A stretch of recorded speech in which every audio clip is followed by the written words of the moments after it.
Welcome back to I've Got Something to Tell You, bonus episode 16 with Taylor and... Colleen. I almost forgot to say that. Short story edition where we tell stories from Reddit or the tops of our noggins. Yeah. I'll get right into my first story. Okay. And this is from Reddit. It starts off saying, I heard this story from a guy I happened to meet at a bar. Sitting next to me at the counter, we hit it off, and as our conversation flowed, I asked him the question I always do. Have you ever seen a ghost or had any kind of scary experience? Love her.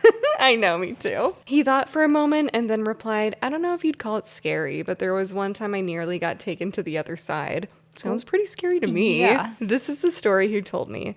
About a year ago, I had a near-death experience. At a construction site, I hit my head on something like an iron pipe and lost consciousness. You know how they say that in near-death experiences you see light at the end of the tunnel? Well, you really do. I was standing in complete darkness, and ahead of me was a very bright, beautiful field of yellow flowers. And near it, I even hear the sound of a river flowing, so super peaceful. On the other side were many of my old friends and family who had passed away, and while I stood alone on this side, they were all expressionless, motioning for me to come over. Just I don't like red that. flag. Yeah. But I knew it. If I go over there, I'll die. So I turned around and ran desperately toward the black hole on the opposite side. Maybe it was because my desire not to die was so strong. It was like instinct. Strangely enough, that bright flower field felt more frightening to me, so I kept on moving towards the darkness without even looking back. Then suddenly, a young girl appeared in front of me. I was startled, but I tried to ignore her and walk past, but for some reason I couldn't ignore her, and before I knew it, I had stopped in my tracks and was talking to her. Who are you? I asked. The girl answered, I'm just a girl in a dream. You're only dreaming. There's no need to go any further. If you head towards that black side, your good dream will turn into a nightmare, so it's better if you stay here. I'm waiting here too because a beautiful lady in white told me the same thing. Which is just like, okay, then that means do the opposite. Hearing that, I felt all the strength drain out of me. So it's just a dream, I thought. And after that, I chatted with the girl for a while as we stayed there, but then all of a sudden the girl vanished into thin air. What? Yeah. Even though it was just a dream, I felt an intense unease. I looked around, but she was nowhere to be seen. Then, from the direction of the flower field, I heard a voice. Help me. Nope.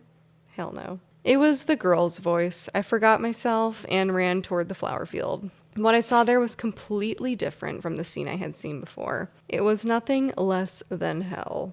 Chains stretched out from all directions, wrapped around the girl's body, their hooks digging deep into her skin, binding her into this place. She was lifted into the air as if suspended, and thinking back on it now, that scene was just like the movie Hellraiser. My God. He was having one hell of a dream. Her eyes were open wide, darting around frantically as if pleading with me for something. Behind her stood my family and friends, just as before, but this time the white clothes they had been wearing were all drenched in blood, and they wore eerie smiles as they beckoned me closer. Seeing that, I was convinced this isn't a dream. It was the most terrifying experience of my life, and I ran crying towards the black hole in utter desperation. As I ran, countless anguished faces surfaced in the darkness all around me. But I didn't have time to be afraid of those faces. I just kept running, terrified, desperately fleeing deeper into the darkness. Then I realized I was in a hospital. Several women dressed in white were standing there. I shouted, "Whoa," and stumbled back, and when I looked carefully, they were nurses. I remember feeling relief from the bottom of my heart, but it was the first time I had ever had an experience like that, and when I woke up, I was drenched in sweat. So I told my friends about it, and they just said things like, a near-death experience, did Pinhead show up too? Man, that's awesome. Oh my God. I was gonna say it kind of reminded me of the part. Did you watch the most recent season of Stranger Things? Oh, is it out already? Well, I guess, no, not the newest, but the most recent. The most recent, yeah. Yeah, where the redhead is Yeah, in the air. Yeah. I thought of that too. Yeah. Yeah, that was very creepy and I did not like that. So they didn't take him seriously at all. They all made fun of me, but there were no pinheads there. Was it really just a dream? Honestly, I don't know. But if back then I had gone through that tunnel and stepped into the bright flower field, what would have happened to me? Would I have been sent to hell? I don't think I'm such a bad person, though. If I ever see that same dream again, I'll probably die from shock. So I never want to make that mistake again of banging my head on a pipe. So yeah. Crazy one. She stops asking that question to people. I know. You know what? I don't really need to know if you have a ghost experience anymore. Well, mine is, have you heard about the Australian woman who was on trial for murder by mushrooms? No. Okay. I think it just broke her sentence like only a few hours ago. Oh, really? Yeah. Whoa. But so she was on trial because she killed 3 of her family members. She invited them over to lunch with the pretense. So she's divorced from her husband, but she has like a good relationship with the family. Mm-hmm. And she invites several of her estranged husband's relatives over for a home-cooked meal of beef Wellington. Mm-hmm. She says that she has cancer and she wants to like be around family. All 4 of the lunch guests were hospitalized the day after with gastrointestinal symptoms. 3 of them died the following week. All from altered liver function and multiple organ failure due to amanita mushroom poisoning. Whoa. There was 1 survivor. That's crazy. Yeah. I believe I read she's getting a life sentence. I hope so. And the other interesting thing is, because I was trying to look up what the motive was, and they had a quote in here that said, "You do not have to be satisfied what the motive was or even that there was one," the prosecutor told the jury on Wednesday.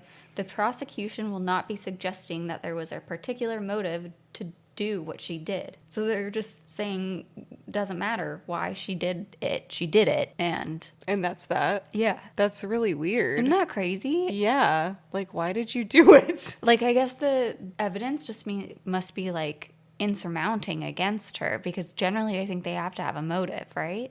I don't know. I guess the motive would just be like she hates her ex-husband. Weird. Maybe he like moved on or something. Maybe. And they weren't really good friends, as they Yeah. say. That's a crazy story. Yeah, she did plead not guilty and continued to deny it, and that she didn't intend to cause any harm. I don't think she did. Yeah, she is sentenced to life in prison for the mushroom murders.